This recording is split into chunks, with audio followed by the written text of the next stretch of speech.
Hello and welcome to Glitch Cube. We're a gaming podcast, and each week we take a deeper look into the art of video games. As always, I'm Christian. I'm Chris. And welcome back, everybody. Thank you guys so much for joining us once again as we dive further into the world of games. So this week, we are going to be diving into some updates, some current events. There's a lot going on, and we were kind of ahead of the curve a little bit when we were talking about some AI and voice acting and all that stuff, and it taking everyone's jobs. That seems to be happening right now, actually.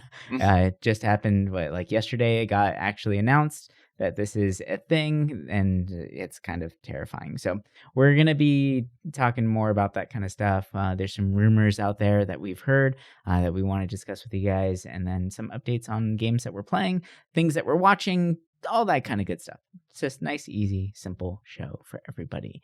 But why don't we just jump right in? And I'm going to start off real quick with something that has absolutely nothing to do with video games, but something I've been doing a lot of lately is watching an ungodly amount of anime. Nice. like a little too much, honestly. Whenever I don't really want to go into how many episodes and hours I've been watching anime, but you know, it's been a long month.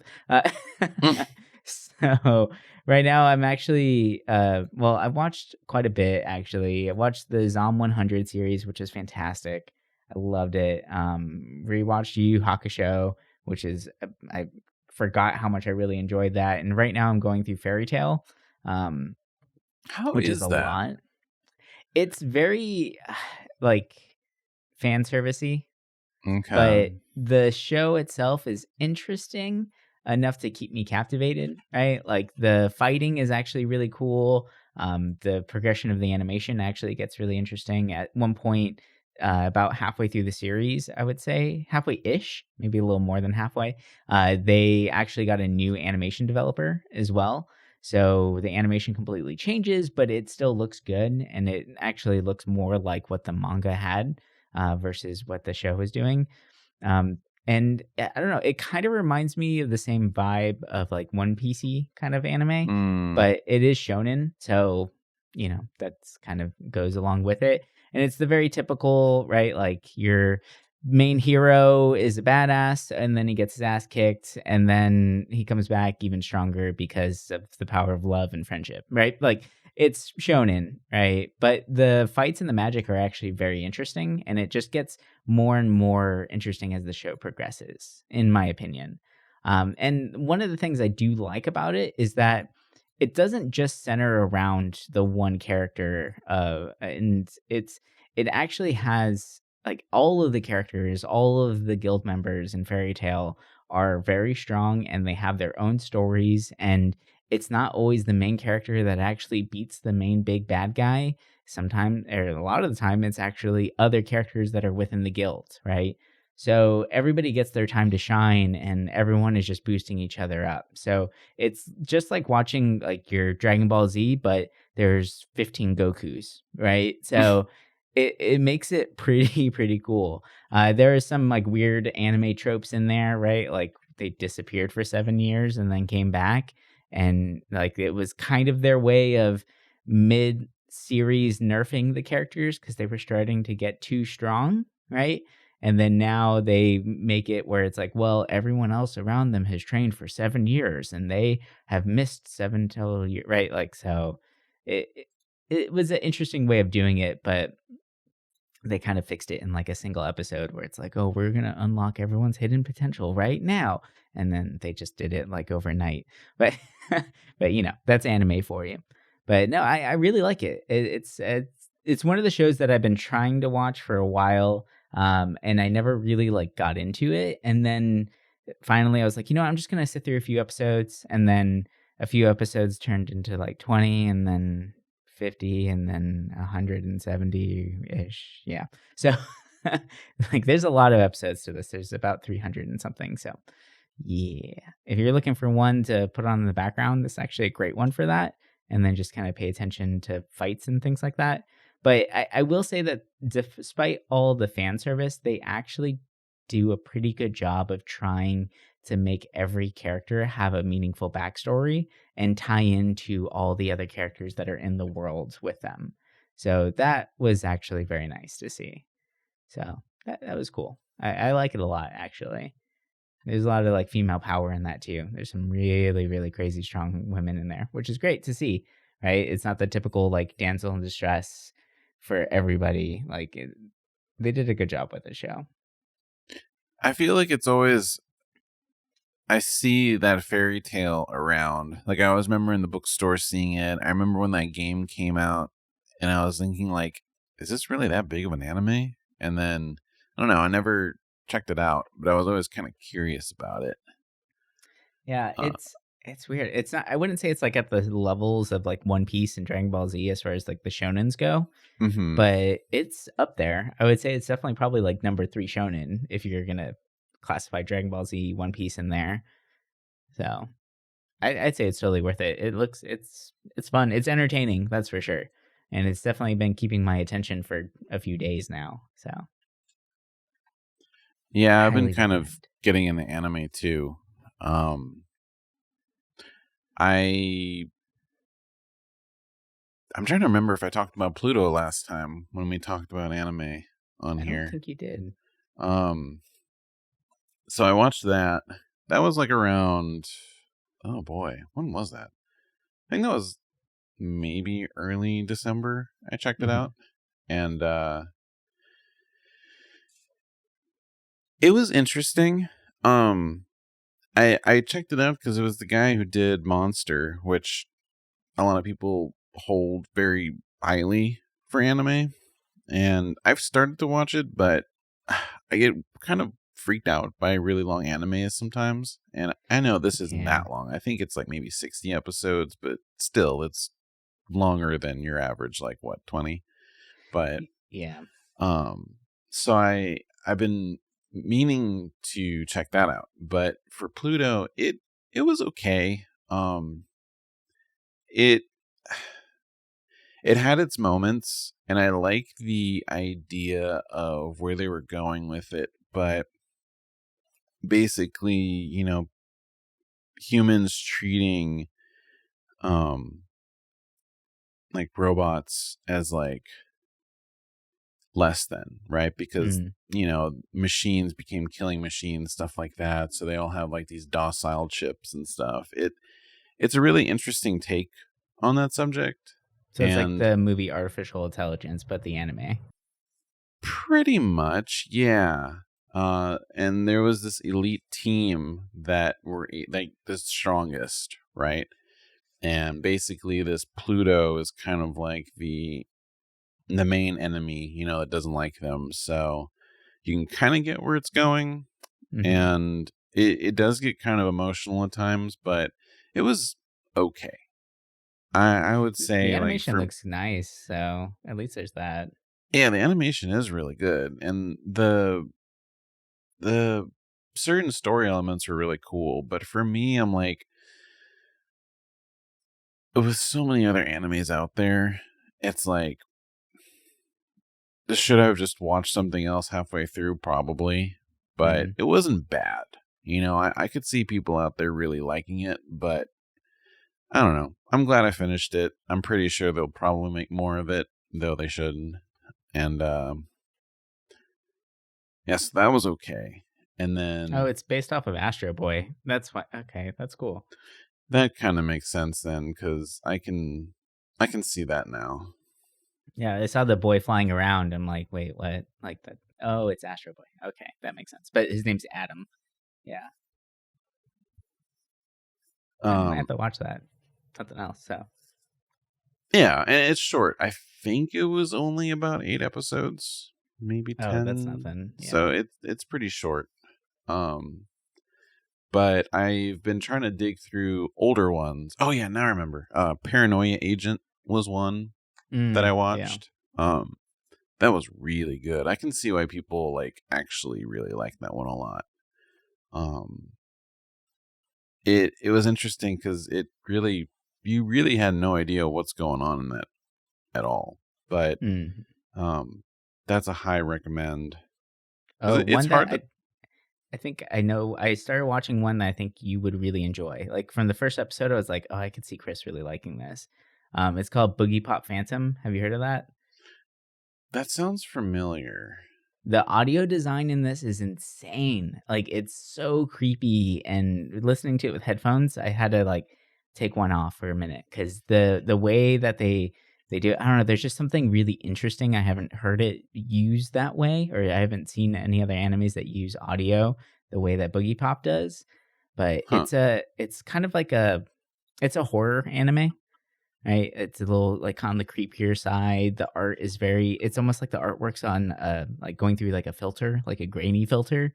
So everything's kind of like dark and like washed out a little bit, right? Very monochrome. Oh, I've But seen that yeah. like poster before. hmm Yeah, but it's good. That one's a solid one that I thought that you would really like. Oh yeah, and one that I finished that was really really good. It's only 13 episodes. It's only one season so far. But Hell's Paradise. Hell's Paradise is great. That was a really good anime actually. I like that one a lot. It's basically the search for eternal youth. These people get sent to this island, which they think is Hmm. like basically heaven, right? To look for this thing, but no one's ever come back.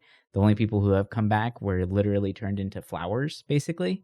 So it's just like a bouquet of flowers in a boat that gets pushed back to shore, right? So the what they do is they end up sending death row inmates onto the island to then figure it out. So everyone that was up for execution gets sent over those. So it's filled with like the strongest and most deadly assassins of the time that are going through, and it unravels to find out more. It's like very supernatural and things like that. But Hmm. it's a really good one, and the artwork is fantastic. So I'm very excited for a season 2 on that. That was a good watch. I haven't even heard of that one. Yeah. And I'm almost through with it, but I've been starting to watch the Serial Experiments Lane just Oh yeah. because I knew it would be something I'd be really into, and I do really like it a lot. And I think I'm on episode 8 or 9, which I think it goes up to like 14, so I'm almost done with it. hmm And yeah, I have been getting back into anime, which is nice. It's because, like, I don't know. I mean, there's a lot of good movies out too that I've been wanting to watch from last year, but um, I feel like when it comes to like older animes that are highly regarded, I have some catching up to do. Well, it's nice to see that they're bringing them back, right? Like with your like Yu Yu Hakusho getting the live action rendition of it, which was actually pretty decent. Like they sped through a lot of the story, so it's very quick and things are out of place as far as like based off the original anime. Hmm. But it's nice to see those kind of things coming back, or like Rory Kenshin, like I think a year or two ago, got a complete reboot to the series. So they Oh, redid that entire anime and they made it closer to the manga this time instead of just doing an anime of it. So that was actually really interesting. It's He's a little bit more serious, and it's a much more like serious toned anime versus what the original one was. It's not as goofy as the other one, but yeah, it's cool to see that, and it's nice to see that people are really starting to care about these older ones, or like back a couple of years ago when Evangelion was just getting revamped and everything like that. And now I'm seeing Evangelion stuff pop up in like iOS gotcha games. I'm like, oh, it's becoming relevant again. That's awesome. Like, let's get more people into this because that was such a great series. it got really big a few years ago again. Well, didn't the new movie come out a few years The, ago? yeah, the new movie came out and Netflix bought the rights for it. So they have like the sole rights for Evangelion. Just weird to think about, but yeah, it's interesting how that series came back, which makes sense. I mean, it. I remember growing up and hearing about it, and people being like, "It's mind blowing" and all that, and I didn't really see it until right at the end of high school, and I was like, "Oh wow, I was missing out all these years." But Yeah, it um, really is a great one. yeah, it's God. There's so much good anime out there. It's hard to keep up. Oh, yeah. Yeah, Hard. I have my list of what I want to tackle next, and it's been nice because I've been kind of playing games that kind of have some grind. So I was able to kind of watch while grinding a little bit. Mm, yeah. And I think I'm gonna just jump into the games I've been playing. Yeah, let's do it. So basically, I'm trying to think because I know we basically talked about everything we did before the end of the year. But uh, this year, I told myself I wanted to tackle a lot more RPGs that I've either kind of held off or I've been wanting to play. And I started playing this like pretty close towards the end of the year. And I am a big fan of the Trails games. I've played Yeah, Trails to the Sky, all three of them. Loved them, even though they're super long, right? They're usually like around 60 hours each. And that's crazy. the world building in those games, I don't think I've really experienced that in another RPG before, just because all these games connect, Hmm. which is crazy because it's like each trilogy or each arc of these games take place in a certain continent or certain part of this big landmass. So Sky has this big, huge area that you kind of do a big circle around this lake um, in the middle. And going through those three games, it was really cool seeing these characters that you've played for more than probably almost 200 hours over the course of three games. And you're learning so much about not only them and their relationships to each other, but the upcoming conflicts of these continents, the secret society pulling strings. Like there's so Mm. many things that are taking place at the same time in these games. It's crazy.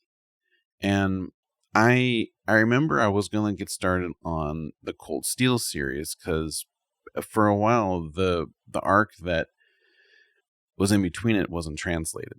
So only recently it was. And so I played Trails to Zero, and it was really cool. I mean, it definitely felt like those Sky games looks wise, which I love. I love that like PSP era where it's like 3D like towns with like a little like they almost look like the old Harvest Moon kind of character models, but Mm. um it it felt good to play one of those kinds of games again. And to me, the I felt like the characters weren't as special to me as like the Sky heroes, but the how it merges a lot of the characters from Sky into this just felt so seamless and it worked. And it's cool because it references a lot of like minor things that happen in those first three games. So it's like, oh wow, like it just feels like one big continuous world. And it's cool because the region that this game and its sequel take place in, it's like the continent kind of or region between two big ones. Mm. And um it's kind of like a neutral state. They kind of bounce off these other two big regions. And the goal of the game is like you're like the special task force, and you're kind of going after like the mafia of the main city, but obviously there's more connections to that secret society from the first game, and there's a whole lot of stuff to it that obviously would take a lot of to get into and a lot of spoilers, but it felt good to play a deep long RPG like that. And it's motivated me where I'm like, oh, I want to keep playing these kind of games. Obviously, I still have more Trails games to play, but I feel like I don't want to There's a burn lot of myself them out out. there. Yeah, so I've beaten the first three. There's this one, and then I think Azure is the next one, which I need to pick up. And then I have the Cold Steel titles, but I'm like, that's gonna be so many hours. And I'm like, I need to play a different kind of RPG if I'm gonna do this. So Right. I have some planned out. When we were talking before this episode, I remembered some names where I'm like, oh my God, I need to add that to my list because I want to play those too. So it's like, it, there's so many out there that I'm like, I need to play. And it's kind of nice because I feel like so far this year, like with upcoming games, there's been nothing that's really pulled me in. Like the new Like a Dragon, definitely at the end of this month. Yeah. I'll be checking that out. And then I am curious about the Prince of Persia game, but I can wait on a sale for that. And then obviously the Final Fantasy remake, sequel stuff. But other Right. than that, I'm like, oh, I'm gonna have all this time to play older stuff. So I'm really It is nice. excited It feels like to. there's a little bit of a break, which is something we needed. There was no break last year. Yeah, it was like endless. Because then I'll be looking at like the Steam database, like upcoming releases, and I'm like, what's this little indie game? And I'm like, this looks freaking cool. And it's just like, it was just endless. Like, I mean, it's a good thing. I feel like with the amount of games, it's insane. Like, I forgot, I read somewhere that the amount of games that came out just last year on Steam alone was like a lot. Mm-hmm. I want to say it was like in the tens of thousands. It's And I yeah. mean, if you think about Itch.io, where it's like even smaller projects, it's like so many games come out every year. Like, it's granted, I mean, a lot of them aren't long or aren't finished or not good. It's still like, wow, there's a lot of stuff out there that it would be impossible to play through them. Just like it'd be impossible to watch every movie. But Yeah. so I'm making my little chip at some of these RPGs since, I mean, it is my favorite genre. And I think I also will tackle Baldur's Gate within this month, next month, and going forward. So I'm excited for that to finally like really get into it, just because I felt like the Dark Urge stuff it was fun, but I want to experience the game as like a good person. So Yeah. The Dark Urge stuff just doesn't sound as fun. Right? it Like it it's it sounds fun, more but I'm also troublesome. like, yeah, it's gonna make the game a lot harder. And as someone who has no idea on a lot of these systems, I'm like, I'll come back to it when I'm a little bit smarter about it. Well, and But there's so many like hidden things too that you don't know are gonna make impacts later in the game, which and there's certain things that like choices you make that make huge impacts throughout the entire game and really affect like the ending of it all. Like, so I feel like the fact that it's recommended that Dark Urge should be your second playthrough totally makes sense, because at least if you do it like as a quote unquote good guy the first time, you can actually see all the repercussions of your actions.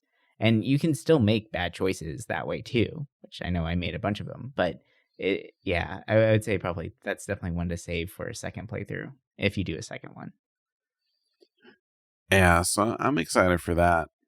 Um, but and then the only really other game that I finished, because I've played some stuff in between. I'm still working on Fire Emblem Awakenings and some other smaller stuff. But a game that the DLC you really pushed last year Hmm. that I was very on the fence about until you said it was Phantom Liberty for Yeah. Cyberpunk, because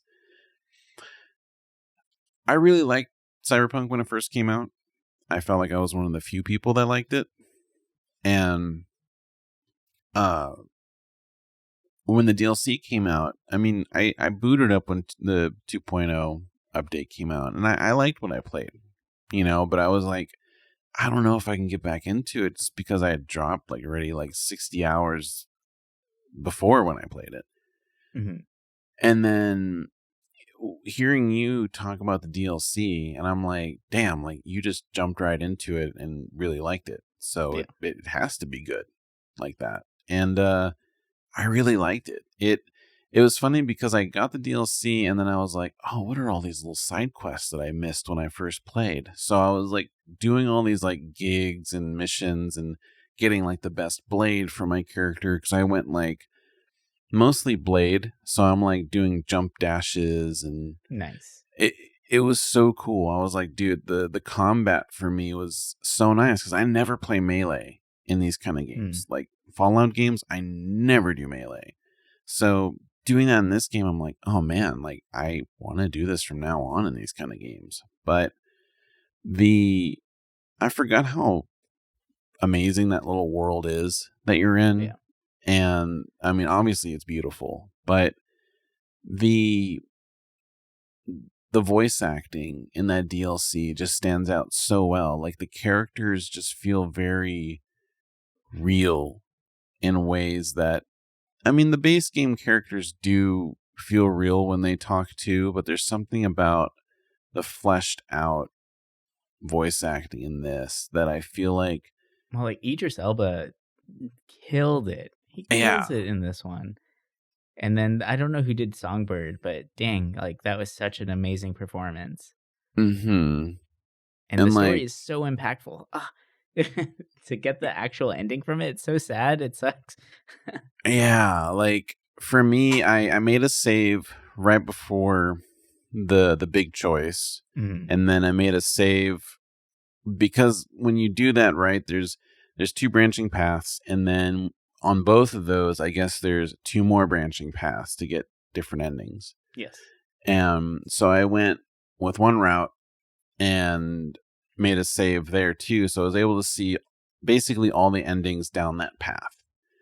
Nice. And I've been debating, oh, maybe I should, boot up that save for the other one and see the other endings, but I think I need a break from it because I played it hard. Like Mhm. once I got into that DLC, I didn't play anything else. Like I think I added another like 15 hours to my game, almost Yeah, 20. So not surprised. I was just getting sidetracked by everything, right? Because sometimes it would take me out of Dogtown, and I'm like in a different area, and I'm like, ooh, there's a cyber psycho here. I'm gonna get him. And Right. I love the quest that has the character mentioned from Edge Runners, and it's Yeah. just it's such a good game now. And for me, like, it's a shame that game has such a rocky beginning because if it would have released like this when it came out, like it would have been mind blowing. Oh, But yeah. to me, the game still is really well done in a lot of ways. And I think, when you look at when Phantom Liberty came out, I think that was around the time Starfield came out too. And I'm like, I remember when this was happening, people were like, "Well, I'm gonna play Starfield because Phantom Liberty is just DLC. Like, it can't be that good." And then it was like everyone just flipped, right? Mhm. Everyone was like, "Oh man, Phantom Liberty! Like, I see it.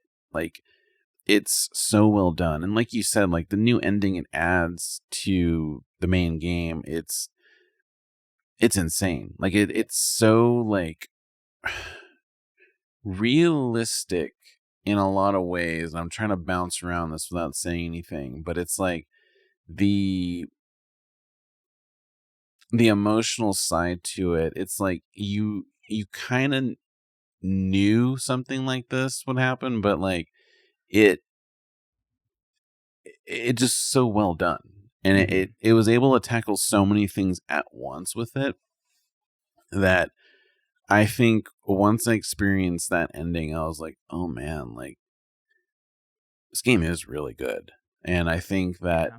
I don't know if they're adding more DLC to it or they're going to do more with it. I know they want to make more games in that world, but if they add more to it, I'll jump back in. I saw all those side things I'm still missing out on, and I'm like, even the side quests are fleshed out. Like the Mhm. gigs that you do, which are just like even minor side missions, right? Like they're the side missions of side missions. A, a lot of them did feel pretty well done, which Like was the AI weird. car stuff, like, seems super silly at the start, but there's Hmm. actually interesting conversations being had in those. That like you're doing like once I found out like you do these side gigs for these people, like they'll give you like a really good thing at the end of them. So it was like, okay, I'll do all of them for this lady, and like some of them were actually really fun because they were like, oh, we're gonna do this brain dance and stuff, and I'm like, what the hell is going on? But it was like it sucked me back into that game, and it made me really enjoy it, and it was like, man, I just want to keep playing this. And I feel like I haven't felt that way about a game that I've already beaten, where I'm like, I could go through this again kind of thing. And obviously I won't because there's other stuff I want to play, but it felt good to get that feeling again where I was Mhm. like, I could get lost in this world. And it was just nice driving around in it. Like Yeah. getting all these nice new cars. It's a great game. I really like it. And I feel like, honestly, like, I feel most people should play it, especially if they like any kind of first person thing. Like, it's so damn good. Yeah. Every ending is so fleshed out. I feel like if they do anything else in it, they should do new characters. I think V story is done. It's Mm-hmm. good. You don't have to do much else with it, especially with the endings that they brought in with like the Phantom Liberty, and then in conjecture with all the other endings that were already there. I think his story is good, or hers, or theirs, or whatever you picked. Right? Like V story is done, and it has a really great ending to it. No matter what ending you got the one that you're supposed to get. Right? Like I ended up getting like the world ending where he ends up going into space and shit, which is pretty ridiculous, which I could see that being DLC because he's doing a job in a big casino in orbiting space. So that could be kind of a fun little side gig there. Like a little 10-hour exploration of this casino in space. I'd be down for that because you at that point V is like I've done everything. Like I'm just gonna go out in a blaze of glory. So it would just be super crazy action ridiculousness at that point. So that would be a lot of fun for sure. I'd be down for that. But yeah, no, I love that game so much. It's such a great one, and the DLC is a whole nother game on its own. It completely changed the game 100%. And the voice acting is just amazing. The character development, I can't praise that game enough. But yeah. But lately, I've been playing some smaller stuff. I'm trying to get back into gaming. I took a little bit of a break from it. But one that I started playing real quick was Stranger Paradise, the Final Fantasy game. Mm-hmm. Really liking it so far. I want to get more into it, but something happened with my PlayStation, and it was trying to download stuff, and it locked me out of missions, and all. I don't know. It was being weird. So I got to figure that one out and just kind of let it do its thing and download everything, and then jump back in. But that opening cutscene for Stranger in Paradise was amazing. Just seeing Garland walk through and just decimate countless soldiers, and that was like the bloodiest opening I've seen in a Final Fantasy game ever, but it was so beautifully done and so like so iconic. Like it just really like Garland is a main antagonist in the Final Fantasy series. And when you see his armor, you know him, right? Like he's very memorable, very iconic, and just I feel like they caught the essence of like pure evil and just anger and all of that in this quick like 2-minute cutscene. It was just all there and just embodied everything that Garland is, and it was so well done. So that really got me excited for it. And then it just did like this flash cut to just some script on there. It's like, oh yeah, well, they did this mission for a few months and now they're coming back. It's like, wait, what? Like, what just happened? Right. So that was like, okay, I can see why people might have bashed the story a little bit. It does feel like it's kind of jumping around. It's a little bit expected, but it is a prequel kind of game. So, but what I do like about it is the combat seems really fun. I'm excited to play around with the different types of weapons, which opens up different kinds of class systems. That I'm really looking forward to just kind of diving into because I love that kind of stuff. I love job systems in games, and it's probably one of my favorite parts of them. So being able to like fully customize stuff is going to be really really cool. The combat's a little like rocky, I would say, right? Like there is dodge mechanics built in, but it's not always clear what's going on because for some of the monsters that I was fighting, the character themselves is so much bigger than them, and the camera angle was a little off where I couldn't see the enemy. I just saw my guy swinging like a madman with just knuckles, right, trying to punch everything. And like that I was like, okay, I'm gonna have to get used to this combat system. It's a little different. It's a little like less polished than your Final Fantasy 16 style combat was. So that's something I definitely have to get used to. But I'm excited to play around with it and the combo systems and all that that's built in there. That looks a lot of fun. it really does remind me of Devil May Cry. And I think the reason why I picked this one up is because I've had Devil May Cry on the mind for a while now. I pre-ordered the Devil May Cry Peak of Combat for the iOS about a month ago, and that just came out yesterday. So I started playing that one, and it's actually pretty fun. I mean, you can tell it's an iOS game, so the graphics aren't that great, and the voice acting is a little right. Like Dante's voice acting was what threw me off completely. I just instantly was like, "That's not his voice. I don't get this." Like he sounds very like whiny, right? Like it's not that angst that he used to have, you know. But it's fun. I mean, for an iOS game, the combat's actually pretty well done.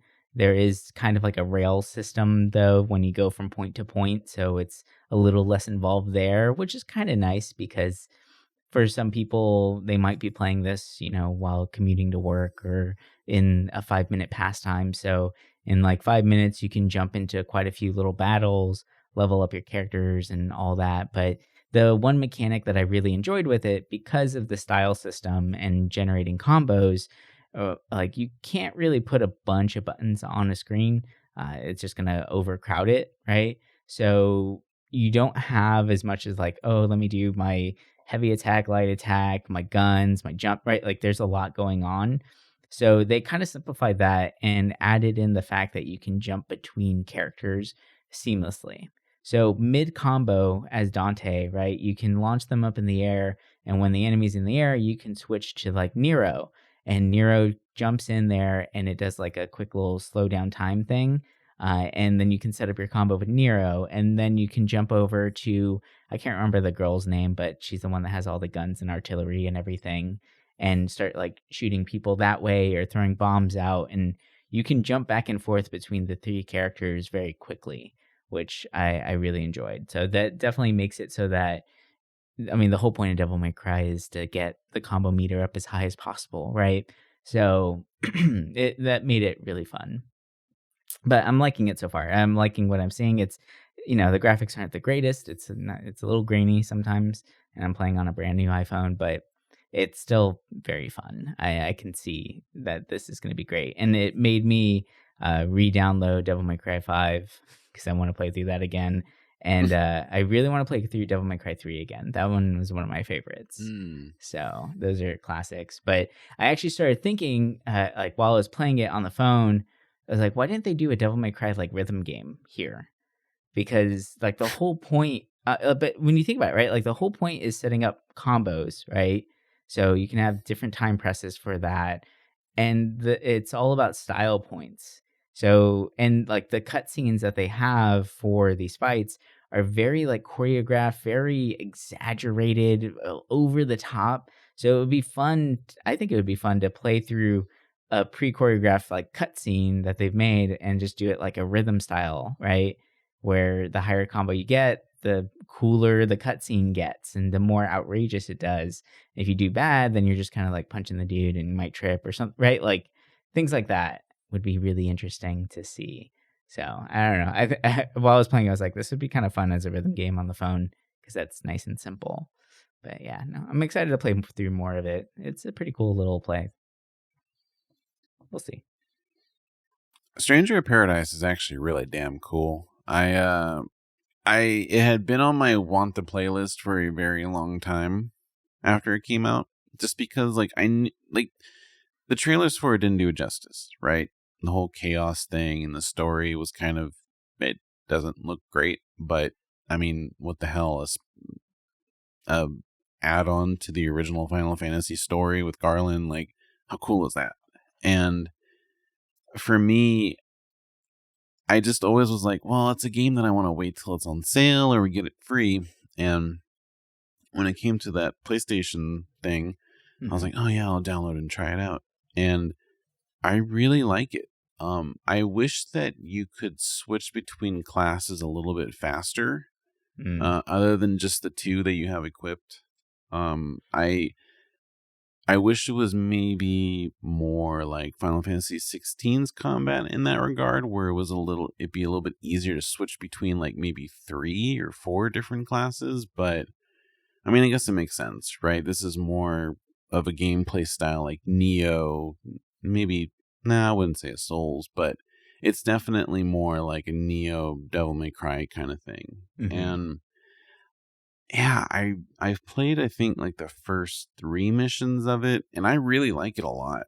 Um I like the classes. I love how it's just there's so many systems in it, and it doesn't overwhelm me, but it definitely I'm like, oh boy, like I want to jump more into that because I do like how different the play styles are.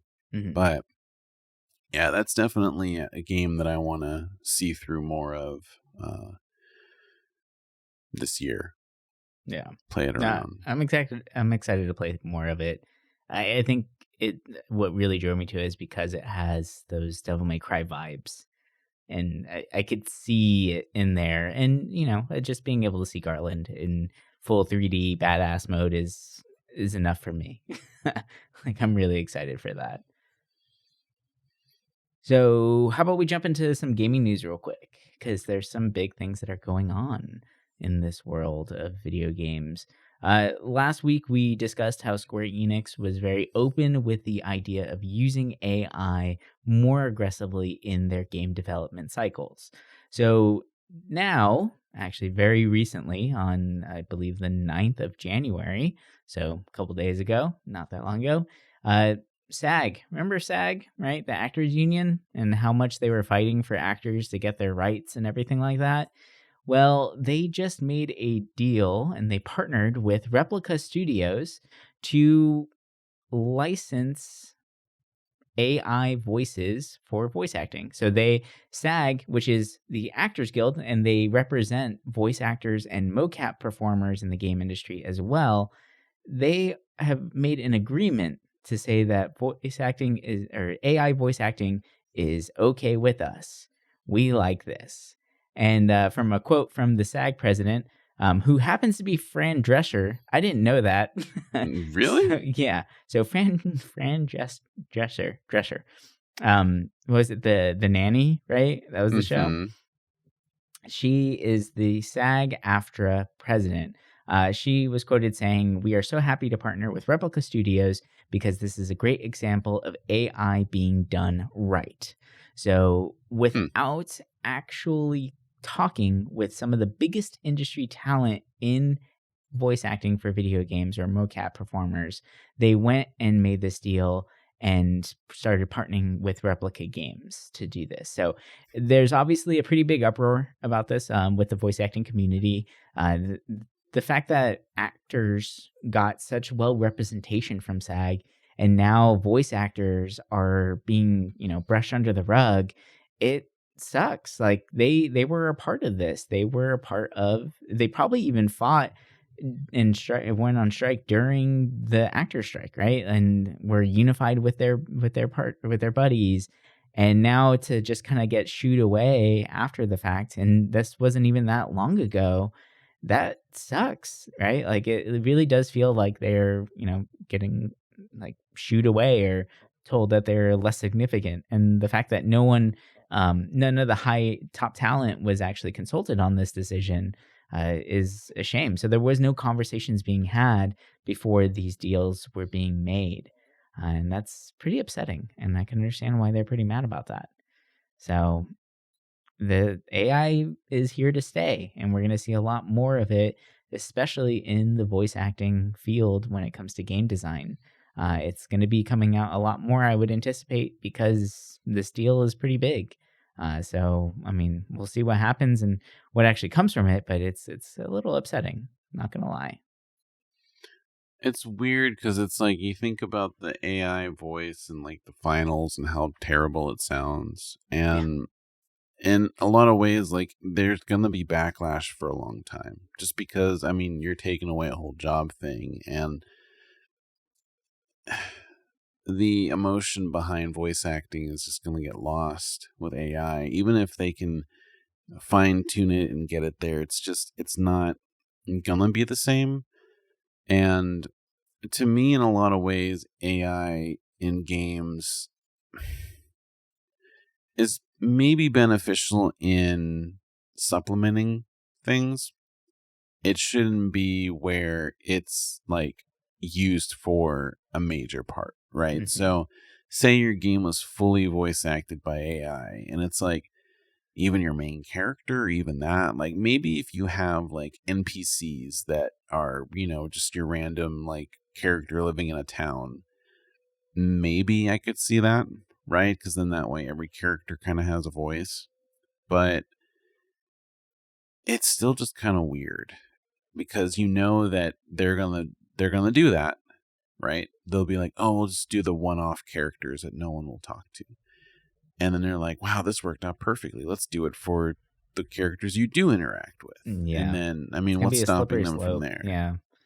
I mean, can you And imagine Idris Elba's role in Cyberpunk as an AI? Right? Like, it definitely wouldn't have that same weight behind it. yeah, like it's just weird, and I understand like people will give their voice to be sampled by AI and stuff. And it's just, I don't know, that side of it's really weird. Like, I can understand if you are a solo dev and you want to have some art in your game and maybe you have AI kind of help with it and you kind of fine tune it. Like, I think that's fine. If you're a big company and then you're using, like, say, Square Enix, right? They Hmm. would use AI to help them, I don't know, like make enemy designs or something. Like, to me, that'd be wrong. Like, I feel like that'd be just weird. Like, they wouldn't need to do that. They're a big company. But a company that, or people that don't have all the resources, like, yeah, I could see it helping them. I think they should definitely disclose that they're using AI. And now with Steam allowing AI games on their marketplace, when originally they said no, I would hope. I think it said in the clause that people do have to make it very clear that AI was used in it, which Hmm. is good. People shouldn't be lied to about that. But I don't know. I feel like Valve's been kind of on the chopping block lately after being in such high praises. But yeah, it's weird. You really start seeing that AI kind of everywhere, and it's definitely like jumping into the whole like game side of it. Yeah, I think the game industry, like ecosystem, is definitely changing a lot right now, with the integration of AI voice acting, and then also on top of that, the massive amount of layoffs that have been happening. I mean, they've been happening for a while, but they got pretty bad recently. Where even Discord is seeing 17% of their staff being laid off recently. Twitch laid off a massive amount of people. Unity laid off even more people. Like there's a mass exodus in the gaming industry right now, and there's a lot of changes going on. So these studios, which need to stay afloat, even though they're saying that they're losing money, I could see them definitely turning more and more to AI in order to try and float that bill and lower the cost of things that are going on. But it's getting to the point now where we're even seeing stuff like game designer jobs being posted out there asking for like 5 years experience, but then the pay is like 17, $18 an hour. Right, and, like, that is not okay. That's not what these people should be getting paid for their work because they are doing so much. It takes a lot of knowledge and a lot of expertise in the field to do these things, so it's kind of insane, and the amount of jobs, that are being flooded right now because of the mass exodus and the mass firings, is, ridiculous at this point. Like, if you look up and like, LinkedIn and things like that, you'll see upwards of 6,000 people applying for a single job, right? And that's so many individuals. How do you actually have the time to pick through and figure things out and get the right candidate? You don't, right? So a lot of people are not even getting looked at. They're getting passed by, and maybe they've been in the gaming industry for years and years and years, but they're being looked over because there's just too many people looking for jobs right now in that field. So it's pretty upsetting right now seeing all that. And we're going to notice a very big change with that pretty soon here. And the last little bit of some gaming news that we found. I mean, there's been rumors about it for quite a while now, ever since the OLED days, right? The Switch OLED. But there are even more Switch 2 rumors coming out, and some supposed leaks. And one of the biggest ones, and the ones that have been talked about the most lately, is based off of a press release that was that came out by Altic Lansing. So Altic Lansing is an audio electronics company, and they have taken over AI Shark. And for those of you who don't know what AI Shark is, it was used to be known as GameShark. So GameShark, if you're too young to know what GameShark is, it was basically a cheat system that you could plug into your games. That was it, right? Now they actually use AI, go figure, to create, this innovative gaming software that it's basically a hint system, and it's a fully customizable and learning hint system that will customize itself to the player and what they need, right? I guess if it notices that you walk past a lot of pickups, it might bring up the hint of, hey, you should look for pickups more often or something. I don't really know how that's going to work out, but that's kind of what it sounds like. And it almost sounds a little annoying, but that's not the point here. One of the big things that Altic did was in a press release, they announced all of this amazing game-breaking software that's coming from AI Shark. And at the end of the press release, it says that the official launch is planned to coincide with the Nintendo Switch 2 in September 2024. So obviously, this little sentence here got everyone in the gaming industry in an uproar, and they're freaking out because they have basically just announced the Nintendo Switch 2 before Nintendo has even said anything about it.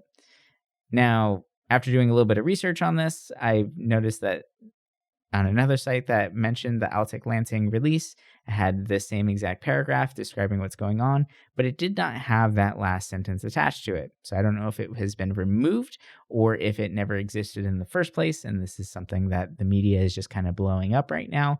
Who knows? But yeah, it's just kind of crazy to think that a third-party company can would even include the name Nintendo in their stuff, or release or announce one of their consoles for them.